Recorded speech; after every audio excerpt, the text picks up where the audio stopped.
Recebendo aqui na TV Potiguara, Júnior da Diversidade. Cara, primeiro, muito obrigado por aceitar o convite. Você que traz no nome algo bem sugestivo e já deixa bem claro para todo mundo qual é a sua luta, né? Verdade, Patrick. Agradecer aqui a oportunidade, né, de poder estar conversando com vocês. Espero que seja uma conversa bem agradável. Bem agradável, muito informativo. Acho que a gente tem muitas dúvidas para tirar. Você vem fazendo esse trabalho há muito tempo aqui em Maracanaú. E falando sobre essa questão de tempo, queria saber como é que começa o da diversidade, quando é que a diversidade passa a agregar o seu nome e vira seu sobrenome, literalmente. Como é que começa toda essa caminhada, cara? Então, eu tenho uma história muito sempre, da minha vida escolar, eu sempre fui muito envolvido com as questões sociais, né? Essas questões me incomodavam muito, principalmente essa questão do preconceito, da discriminação, né? Eu venho da escola pública aqui de Maracanaú, tenho uma longa trajetória no Tenente Mário Lima, no Liceu Estadual. E sempre passei por algumas situações bem chatinhas em termos de hoje a gente pode chamar de bullying, né? Mas naquela época a gente não tinha essa noção, né, dessa palavra mais americanizada.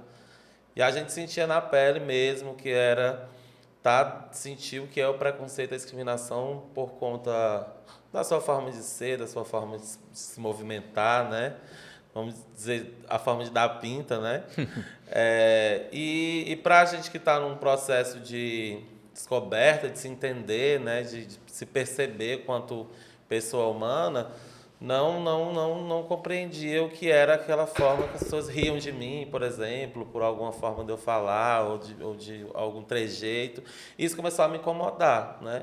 E eu comecei a entender que isso era preconceito mesmo, era discriminação por eu ser visto como alguém que fosse gay, por exemplo, né? Apesar de ser, eu ainda não tinha essa percepção sobre mim mesmo, né? E isso fez com que eu começasse a me olhar mais, me perceber mais, entender mais sobre mim e sobre o porquê aquilo acontecia, né? E eu entendi que eu não queria mais passar por situações preconceituosas simplesmente por eu ser quem eu era, né? Dentro da sala de aula, no recreio, por exemplo, né? Quantas vezes eu me peguei chorando na hora do recreio por conta de que as pessoas riam e eu não sabia porque que elas estavam rindo de mim, né? Só por você ser quem você era. Quem eu era, né? Eu estava exercendo a minha a propriedade de ser eu, né? E aí eu comecei a me engajar mais sobre isso, né? Conheci que tinha um jornal escolar dentro ali da escola, na época era até uma instituição que trabalhava dentro das escolas estaduais, que era o Comunicação e Cultura, e eles trabalhavam a questão do jornalismo dentro da escola, né? E eles ensinavam a gente a diagramar um jornal, a escrever um texto, e as temáticas abordadas geralmente eram sobre sexualidade, gênero, doenças sexualmente transmissíveis, né? Era uma época que olha como a gente retrocedeu, né? Hoje muitos desses temas hoje em dia que a gente está mais moderno é ruim de se tratar dentro da escola, né? É uma luta para ter a liberação dessa discussão na escola, né? Exatamente. E na minha época aí, nós tratávamos sobre isso.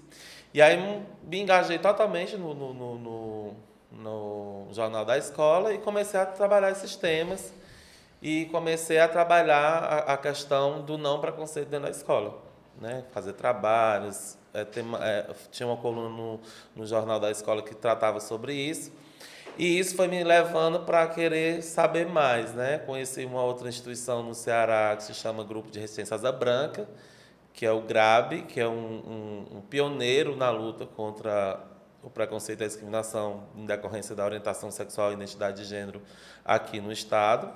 E eles estavam dando um curso para pessoas que tinham um perfil de militância nos municípios do Ceará, chamava Projeto Somos.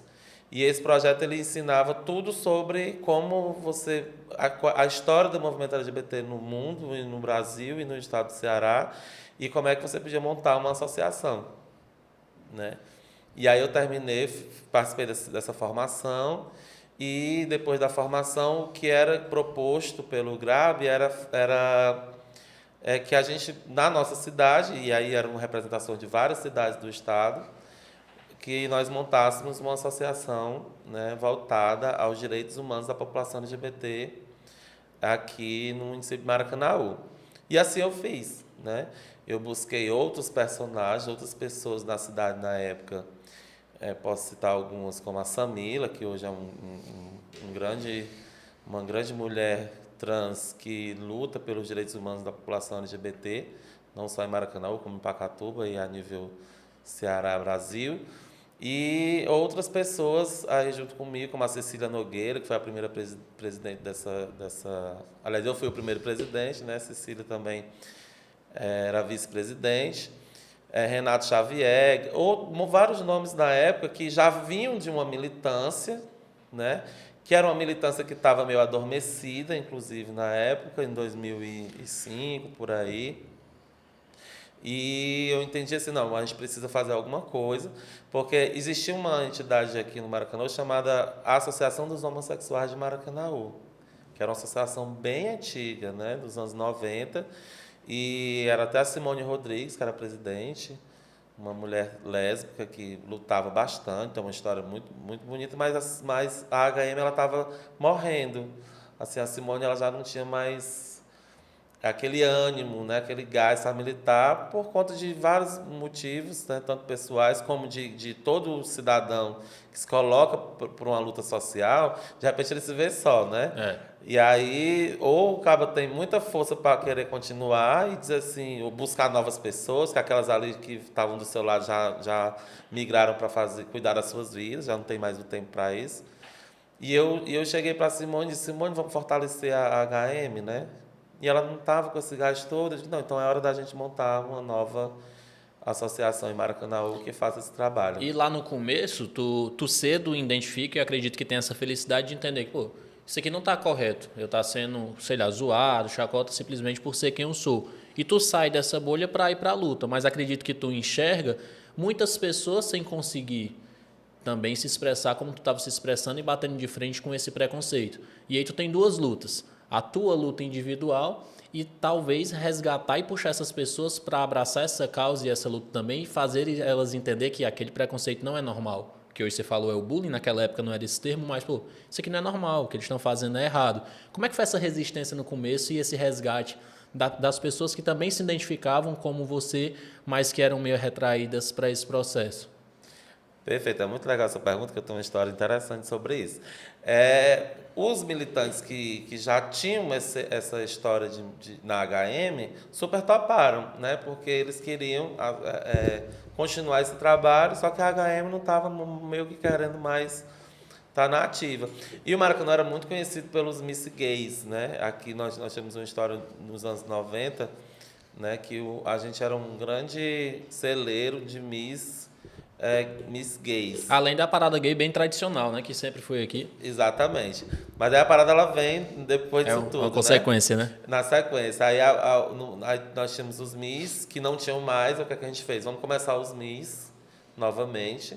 Né? Nós criamos o Miss Maracanã Beleza Gay, que era para começar a ter eventos que a galera se reunisse, se movimentasse. Porque naquela época a população LGBT era mais de gueto. Né? Hoje em dia não, a gente está no bar, a gente está no boteco, a gente está no show, a gente está onde a gente quiser, a gente beija, a gente abraça, a gente vai para a praça, não tem mais essa coisa de a gente estar a gente só vai estar onde os gays estão, né? A gente está em todos os lugares, ainda que pontualmente exista o preconceito ainda, mas hoje a gente consegue estar caminhando em todo lugar. E nessa época não, então nós começamos a fazer tipo baile de carnaval LGBT, os Miss Gays, aí eu consegui fazer esse resgate das pessoas que estavam mais retraídas. Porque assim, está começando de novo o movimento na cidade, então vamos se engajar. E aí eu consegui aglutinar mais pessoas para essa luta. Mas, como você falou da parada, um dos focos da criação do Grupo de Amor e Prevenção pela Vida, que é o GAP Vida, que é o grupo que até hoje realiza a parada da diversidade sexual aqui em Maracanaú, o foco era fazer a primeira parada, né? E aí foi quando a gente sentiu novamente uma resistência da população LGBT e da própria sociedade maracanauense. Então nós procuramos os políticos na época, pessoas que pudessem nos ajudar financeiramente, né? E conseguimos aí fazer a primeira parada, Só que quando a gente ia entregar, a gente conseguia um patrocínio de uns panfletos para divulgar a parada. Aí saía eu, Samila na época, o Thiago Melo, Renato Xavier, Cecília, entre outros nomes aqui que eu posso estar esquecendo, e saía fazendo a panfletagem. E os próprios gays recebiam o panfleto, quando viam que era a primeira parada em Maracanaú, eles riam. E diziam assim, vocês estão ficando louco, só vai dar vocês na avenida. Quem é doido de sair para uma parada em Maracanaú, né?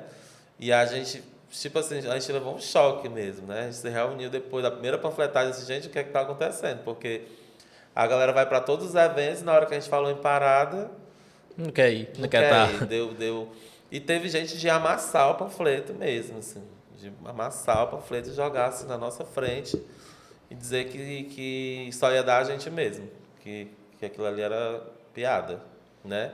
E a gente não deixou a peteca cair, né? E continuamos, né? Continuamos trabalhando na divulgação, conseguimos muito patrocínio de trio elétrico, e aí na época tinha uns mini trios, a gente saiu com em torno de 3 mini trios na Avenida 9, e a parada deu 3 a 5 mil pessoas na época, então foi muita gente. A primeira edição já foi sucesso. Então, a primeira edição já foi sucesso, então a gente entendeu que quem criticou, né, acabou aparecendo por lá também, entendeu que o processo era outro, e que a cidade começa a se abrir para um novo horizonte. Né? E o legal desse momento da parada LGBT e a parada gay aqui em Maracanaú é que eu acho que na primeira, talvez vocês já tenham conseguido identificar que tinha famílias lá na parada gay. Muitas não famílias. Necessariamente era somente as pessoas que se identificavam com a causa, ou que se identificavam, não eram LGBTs, mas se identificavam com a luta e entendia que era um processo importantíssimo para a cidade. Porque eu lembro que eu, como criança, nos meus 12, 13 anos, os meus pais iam curtir lá, ver, e eu ia junto e me encontrava com várias outras famílias, várias outras pessoas que estavam lá e não necessariamente eram LGBTs. Eu acho que foi uma surpresa para vocês ver as famílias junto. Imaginavam que no começo talvez ia ter uma retração, ia ser só vocês, já que até no meio grupo vocês identificavam que o pessoal não vai querer ir. Como é que chega lá, vê as famílias e, pô, que massa. Foi uma surpresa e foi das reuniões de avaliação, né, da parada, foi o que mais a gente comentou, né, como tinha muitas famílias lá, né, e eram famílias mesmo com suas crianças nos braços, pais e mães junto com seus filhos, e a gente ficou muito feliz com isso, porque era isso que a gente queria, né, a gente precisava abrir uma discussão, um debate social aqui em Maracanaú, de que nós existíamos, né? Que a parada ela era da diversidade sexual, não era a parada gay, como todo mundo conhece, mas era uma parada puxada por nós para que a gente pudesse conversar com a sociedade maracanauense sobre nós, sobre quem nós éramos e como a gente precisava de espaço, de respeito, né? De oportunidade, e que a gente pudesse aí ter LGBTs sem medo de assumirem a sua sexualidade, porque a gente tinha um tempo que a gente não, a galera tinha medo, né, de se assumir, muita gente no armário, só podia sair para lugares onde eram mais escondidos, porque os pais não podiam saber, né? Nós não tínhamos esse lance de ver gays namorando na Praça do Maracanaú, antigamente era no nosso calçadão, né, da Avenida 5, e você não via essa imagem, né? A lésbica com a sua namorada, o gay com o seu namorado, a mulher trans com o seu namorado, você não via essa imagem, né? E a parada ela vem para isso, para a gente poder dizer assim, olha, a gente existe, a gente merece respeito e, sobretudo, puxar a atenção do poder público maracanauense para que a gente pudesse começar a pensar numa política pública para a população LGBT efetivamente dentro da prefeitura. E é também uma oportunidade de desmistificar o que imaginavam ser o movimento. Talvez o que você sentia, e talvez hoje ainda sente, mas naquela época talvez bem mais forte, imaginar que o evento seria, usando um termo bem esdrúxulo aqui, pesado, mas que infelizmente é o que falam, que seria só putaria. Sim. Mas que era um evento com a alegria, era para trazer um movimento diferente para a cidade, não necessariamente ter o que chamam, o que falam, né, que é esse termo pesado e que não resume o que é esse movimento. Foi bem você falar sobre isso, porque assim, a imagem da população LGBT ela sempre está atrelada à putaria, como você colocou, à libertinagem, à promiscuidade, né? Ao sexo, Vulgarismo. ao vulgarismo, né? Então, a parada ela veio trazer o que? A arte, a cultura, né? Ela veio trazer a arte transformista, que é muito forte aqui em Maracanaú, né? Então, os meninos, os atores transformistas, as mulheres trans puderam fazer suas fantasias, puderam fazer suas dublagens, né? Bandas locais que nem eram LGBTs, mas que se colocaram à disposição da parada, e a gente começa um novo processo que é o processo cultural do evento, onde pessoas que tinham seus talentos e que tinham sua banda, eles mesmos chegavam: Júnior, a gente quer participar da parada, a gente quer levar a nossa banda, a gente tem um grupo de teatro, né? E aí a parada ela não é só a parada, né?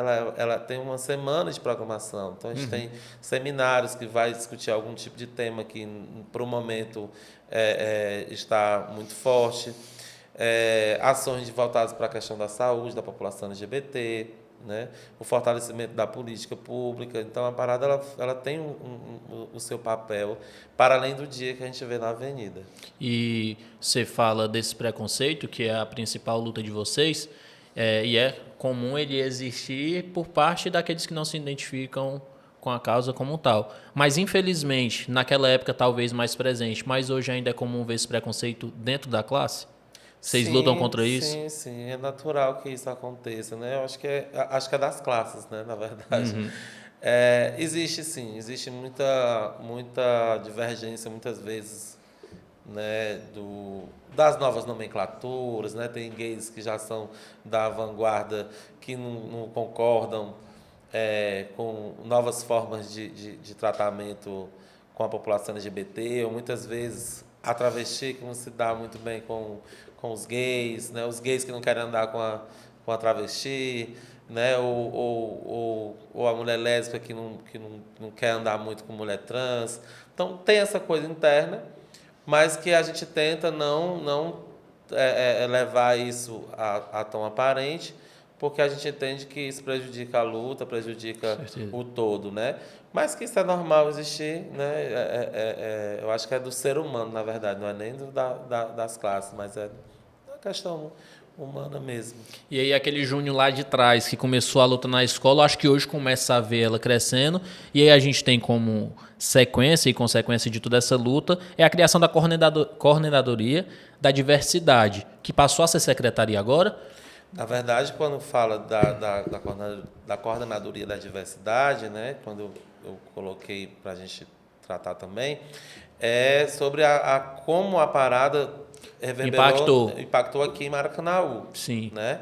E assim, a parada, ela trouxe a sua segunda edição, ela trouxe um pedido, né, que era que o prefeito Roberto Pessoa criasse a coordenadoria da diversidade sexual no município. Né? E aí a gente entra num novo momento que é o discutir isso politicamente, né? Que é um outro processo bem difícil quando a gente leva algo para a população LGBT como direito, né? E isso tem que passar pelo legislativo, né? Mas o prefeito Roberto Pessoa, na época, recebeu a nossa comissão, nossa comitiva, e prontamente atendeu o pedido. Vamos criar, nós vamos mandar o projeto de lei para a Câmara. Na época, o Firmo Camussa era o vice-prefeito. E ele disse: eu não vou poder ir para a parada, mas eu vou pedir ao Firmo para ir lá dar a notícia para vocês. Né? E assim o Firmo fez. Né? Ele foi para a segunda edição da parada e levou a notícia de que o prefeito Roberto Pessoa iria criar a Coordenadoria da Diversidade Sexual de Maracanaú. Que já era um passo gigante para a época, né? Para a época, porque a gente tinha feito a primeira parada. E na segunda a gente traz essa pauta para ser discutida. E tem um prefeito que tem uma imagem totalmente católica, muito voltado para a questão religiosa, né? Sempre voltado para as questões de estar trazendo essa questão histórica da igreja para dentro da política, né? Que nem o Roberto que a gente vê que ele é muito voltado para a questão da religiosidade, ele trabalha muito essa questão da fé. E a gente pensou assim: não, o Roberto não vai querer publicizar muito isso, né? Mas, pelo contrário, foi a pessoa que mais nos surpreendeu, na verdade, até hoje, porque nunca deixou de apoiar a pauta da diversidade sexual em Maracanaú, sempre com muito respeito, com muita atenção. Sempre foi um dos grandes apoiadores da parada, porque a parada nunca deixou de ter o apoio da prefeitura, né, desde quando vem sendo realizada a sua primeira edição, e o Roberto mandou exatamente como nós pedimos, né? Coordenadoria da Diversidade Sexual. A lei dizia bem claro o nome do órgão que ia ser criado, vinculado, inclusive, ao gabinete do prefeito. E aí, como eu lhe disse, né, chegou no Legislativo, a discussão foi outra. Né? Para você ver, a cabeça do prefeito, que já a gente podia pensar que não ia querer, era o que quis, e no Legislativo, na época, o presidente da Câmara era um pastor da Universal, né, que não vale nem apenas citar o nome, mas que barrou a pauta. Houve resistência. Houve resistência. Vocês imaginavam que no Legislativo fosse mais leve do que no Sim, majoritário, até porque né? o Legislativo Maracanauense ele é muito Aberto à causa, eu acho. aberto à causa, e é sempre os vereadores sempre foram vereadores que caminham com a galera LGBT em Maracanaú, tem LGBTs nas suas assessorias, nas suas famílias, enfim. Mas são pessoas barrejas. Mas foi no Legislativo que a resistência Mas foi apareceu. no Legislativo que a resistência apareceu e não passou. Né?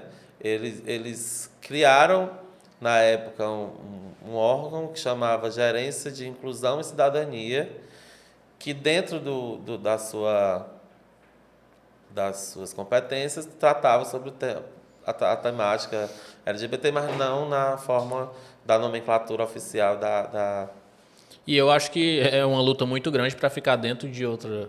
Exatamente. Casa. Aí eu fui convidado, né, o prefeito Roberto Pessoa disse, olha, Narciso, nós, quanto prefeitura, nós fizemos a nossa parte, não cumprimos a nossa promessa. Infelizmente, no Legislativo, a conversa é outra, mas eu queria que você eu queria lhe convidar para ser o gerente de Inclusão e Cidadania, e você vai tratar da política LGBT.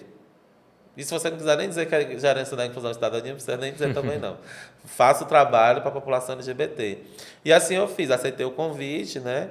Sou muito grato ao convite do prefeito Roberto Pessoa e vim fazer essa política acontecer, ainda que fosse como gerência de Inclusão e Cidadania. Mas aí a gente vence essa etapa quando o próprio Roberto Pessoa volta a discutir o tema, o presidente da Câmara muda, e eles agora é hora da gente fazer a coordenadoria da diversidade do jeito que a gente prometeu. E mandou de volta para a Câmara a lei, né? O projeto de lei, transformando a Gerência de Inclusão e Cidadania em Coordenadoria da Diversidade Sexual. E assim aconteceu, eu fui convidado novamente para permanecer na coordenação, fiz um trabalho muito legal em Maracanaú, né, fortaleci a parada, fizemos um grande trabalho nas escolas municipais, a gente criou uma campanha que era Maracanaú sem preconceitos, aí tinha sem racismo, sem machismo, sem homofobia. E fomos aí para dentro das escolas, que era onde a gente entendia que a gente precisava transformar, e isso era através da educação, né? Eu penso que a educação, de fato, é a peça fundamental para que a gente consiga transformar, né, uma sociedade menos machista, menos LGBTfóbica. E a gente foi para dentro das escolas. Fomos bem aceitos dentro das escolas, pelas diretoras, pelos gestores, pelos alunos. E fomos aí trabalhar esses temas dentro das escolas de Maracanaú. Conseguimos aí fazer grandes feitos, né? Tanto que hoje a gente vê que de um tempo para cá, da parada para cá, a cidade, a população LGBT ela se assumiu mais, né? As mulheres trans puderam transitar com mais passibilidade, né, social. E a diversidade hoje é presente total na cidade. E esse trabalho, acho que foi referência em Maracanaú, serviu como espelho para outros municípios. Tanto é que esse trabalho realizado aqui ganhou nível estadual, né, Júnior? Hoje, você e muitos daqui estão à frente dessa pauta no governo do estado. Como é que foi essa caminhada para chegar até lá? Então, eu fiquei coordenador da diversidade sexual aqui em Maracanã até 2015, né? Eu entrei em 2007 na coordenação, quando ela foi criada, desde quando foi gerência de inclusão, e fiquei até 2015, E aí, em 2015, eu me surpreendo com o convite do governo do Estado para coordenar a Coordenadoria Especial de Políticas Públicas para a População LGBT do governo do Estado do Ceará, né? Aí entro lá em 2015, como sou servidor aqui do município da Secretaria de Saúde, pedi a liberação, na época era o prefeito Firmo Camussa, que eu também agradeço aí sempre a atenção que teve a minha pessoa, e o Firmo tem um trâmite, né, de cessão de uso, para quem não sabe, como eu era funcionário, eu tinha que ter uma liberação do município para que eu fosse servir ao Estado. E aí o Firmo assinou essa liberação e eu fui fazer esse trabalho no Estado. O Estado convidou, exatamente como você falou, por conta de um destaque que no Maracanã eu tinha no campo de implementação de políticas públicas para essa população, né? Principalmente na questão da promoção dos direitos humanos da população LGBT e a própria parada, que hoje a nossa parada ela é considerada a segunda maior parada do estado do Ceará, né? Porque a primeira, de fato, é a parada do Ceará que acontece na Avenida Beira-Mar, e a gente foi construir esse caminho aí a nível de estado, né? Trabalhando aí o Ceará de ponta a ponta no combate à discriminação à população LGBT. Lá eu fiquei até 2022, agora no final dessas duas gestões do governo anterior do estado, né? Que teve o governador Camilo Santana e a governadora Isolda Sela, e criei lá duas campanhas que foram bem fortes no estado do Ceará, que é o Ceará de Cidadania contra a Homofobia, e depois criei a campanha Ceará de Todes, que é uma campanha que levou aí a pauta, né, dos direitos humanos da população LGBT para os municípios do interior, e o foco era a interiorização dessa política, era fazer com que a política não ficasse só aqui, Capital e região metropolitana, mas interiorizar essa política. Tanto que eu quase não parei em casa, porque era só e essa, levando lá para o interior, a aceitação com certeza foi gigante, né? Talvez a galera de lá e a turma de lá olhava para cá e pensava, pô, se isso fosse aqui na minha cidade, seria massa.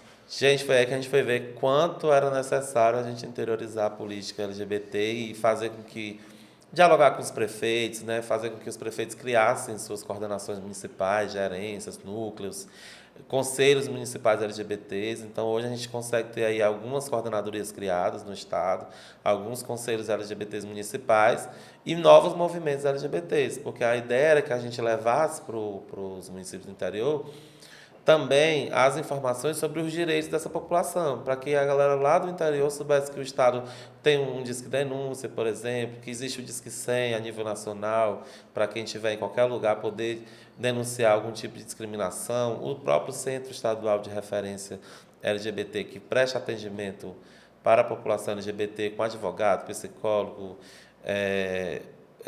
assistente social, que também pode ser acessado de forma online por qualquer pessoa do interior do estado. Então, a gente precisava levar essas informações, fortalecer os movimentos que estavam adormecidos e conversar com os gestores municipais para criarem política municipal LGBT.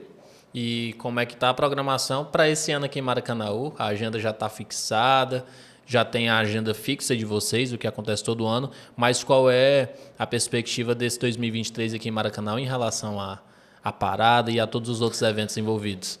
Esse ano eu agora fui convidado a ser secretário executivo da pasta estadual, que hoje é uma Secretaria da Diversidade, né? E esse ano a gente quer, aqui, quanto o Grupo de Amor e Prevenção pela Vida, trabalhar junto com os 40 anos de Maracanaú, uma parada que fale sobre isso, né? Sobre esses 40 anos. Até porque essa luta faz parte da história dos 40 anos. Exatamente. Né? Então, assim, dos 40 anos, nós temos o quê? 17, 18 anos de luta. Quase né? metade Quase do metade Maraca. da trajetória aí de existência do Maracanaú. Então, já estamos nos reunindo com a Secretaria da Mulher e dos Direitos Humanos, que é hoje onde a pauta LGBT fica, aqui em Maracanaú, né? Que tem a Coordenadoria da Diversidade.